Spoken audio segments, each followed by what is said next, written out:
রহমান রাহিম। চরসিন্দুর বহুমুখী সরকারি উচ্চ বিদ্যালয়ের পক্ষ থেকে আপনাকে স্বাগত।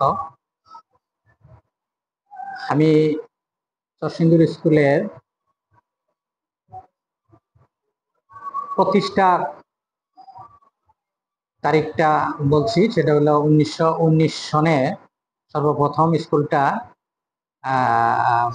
জর্জ ইনস্টিটিউশন হিসাবে শুরু হয়। তারপর দীর্ঘ পথ পরিক্রমায় বিভিন্ন সময়ে নামের কিছু পরিবর্তন হয়েছে। চরসিন্দুর সরকারি চরসিন্দুর উচ্চ বিদ্যালয় নামে কিছুদিন পরিচালিত হয়। তারপরে সরকারি সিদ্ধান্তে প্রতিটা উপজেলাতে একাধিক স্কুল চরসিন্দুর বহুমুখী নামকরণে পরিচালিত হয়। সেই সুবাদে চরসিন্দুর স্কুলের নাম চরসিন্দুর বহুমুখী সরকারি উচ্চ বিদ্যালয় হিসাবেই পরিচালিত হচ্ছিল। 2018 সালের 27 সেপ্টেম্বর স্কুলটি জাতীয়করণ করা হয়। পূর্তি উপলক্ষে 2019 সালে 2 দিনব্যাপী বিদ্যালয় মাঠে একটা প্রোগ্রাম ছিল। বিভিন্ন পর্যায়ের বিভিন্ন শ্রেণীর পেশাজীবী মানুষ এবং অত্র বিদ্যালয়ের 3 জন সাবেক সংসদ সদস্য অনুষ্ঠানে উপস্থিত থেকে স্কুলের অনুষ্ঠানকে সুন্দর এবং সাফল্যমণ্ডিত করেছে। আমি বিদ্যালয়ের পক্ষ থেকে তাদেরকে ধন্যবাদ জানিয়েছিলাম। আর 2018 সালের 27 সেপ্টেম্বর জাতীয়করণ হওয়ার পর থেকেই স্কুলটির বিভিন্ন পরিচালনার ক্ষেত্রে বিভিন্ন সময়ে কিছু সমস্যা তৈরি হয়েছে। যেহেতু সরকারিকরণ হওয়ার পরে বিদ্যালয়ের পার্মানেন্ট কোনো কমিটি ছিল না, স্থানীয় ইএনও মহোদয় এবং মাধ্যমিক শিক্ষা অফিসারের তত্ত্বাবধানে তাদের সাথে পরামর্শ করে স্কুলটি এই পর্যন্ত আমরা নিয়ে এসেছি। 1992 সনের 1 জুনের 1 তারিখ থেকে বিদ্যালয়ে যোগদান করি। তখন আমি সহকারী শিক্ষক জীববিজ্ঞান হিসাবেই আমার নিয়োগ করা। 2011 সালে আমি সরকারি বিধি অনুযায়ী সহকারী প্রধান শিক্ষক হিসাবে ইন্টারভিউ দিয়ে নির্বাচিত হই এবং সেই থেকে সহকারী প্রধান শিক্ষক হিসাবেই আমার পথ চলা। 17 সালের মার্চ থেকে আমি ভারপ্রাপ্ত প্রধান শিক্ষকের দায়িত্ব পালন করি। প্রধান শিক্ষক পদত্যাগ করে চলে যাওয়ার পর থেকে এই পর্যন্ত আমি সহকারী প্রধান শিক্ষক মূল দায়িত্ব এবং ভারপ্রাপ্ত প্রধান শিক্ষক হিসাবে দায়িত্ব পালন করে আসছি আর কি।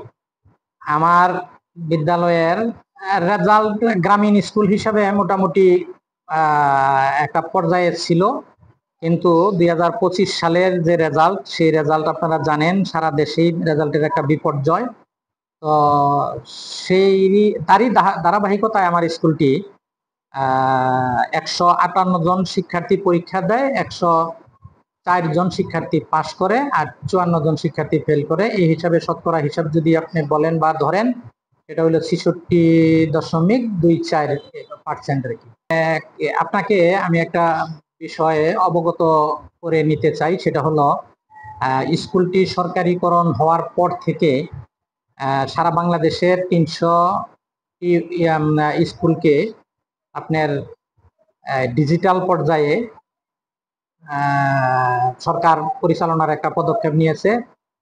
আমাদের সাবেক সংসদ সদস্য মহোদয় এর কৃপায় বা চেষ্টা তদবিরের ফলে আমাদের স্কুলটা ওই 300 স্কুলের মধ্যে অন্তর্ভুক্ত হয়েছে।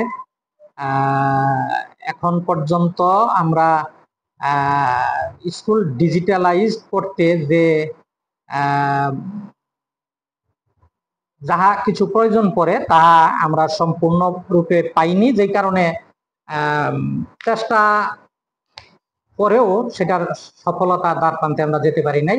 তবে স্কুল অফ ফিউচার প্রকল্পের অধীন আমাদের স্কুলে 6টি স্মার্ট বোর্ড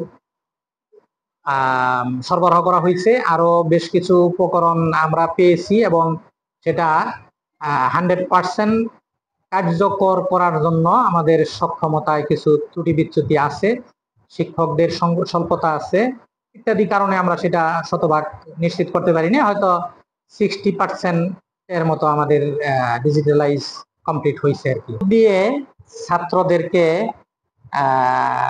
ছাত্রদের মানসিক এবং অন্যান্য দিক বিবেচনা করা যায় না। আমি ভারপ্রাপ্ত প্রধান শিক্ষক হিসাবে দায়িত্ব নেওয়ার পরে আমি বাচ্চাদের সাথে বিভিন্ন সময়ে ক্লাসে বা বিভিন্ন সময়ে আমাদের একটি সুসজ্জিত অডিটোরিয়াম আছে। অডিটোরিয়ামে বিভিন্ন প্রোগ্রামে আমি বাচ্চাদেরকে এটুকু বলে তাদেরকে আশ্বস্ত করি, যেটা ভালো ছাত্র হলেই ভালো মানুষ হওয়া যায় না।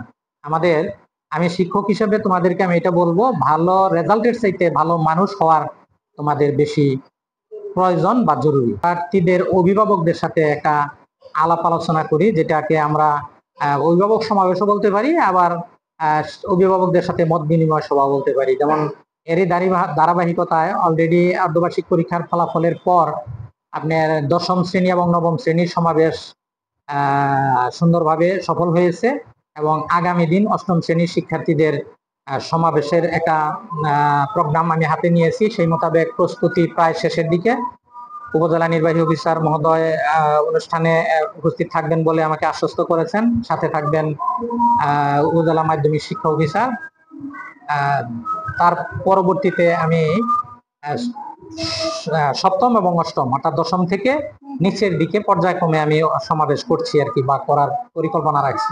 যখন করোনা মহামারী আকারে দেখা দিল 20-21 দুই শিক্ষাবর্ষ মোটামুটি আমরা অনলাইনে ক্লাস করেছি, এবং সেই ক্লাসগুলা গ্রহণ করার জন্য অভিভাবকদের আমরা উদ্বুদ্ধ করেছি বাচ্চাদেরকে, আপনারা ডিভাইস বা স্মার্টফোন কিনে দেন। তারই ধারাবাহিকতা এখন পর্যন্ত বাচ্চারা ওই জিনিসগুলোই ব্যবহার করতেছে।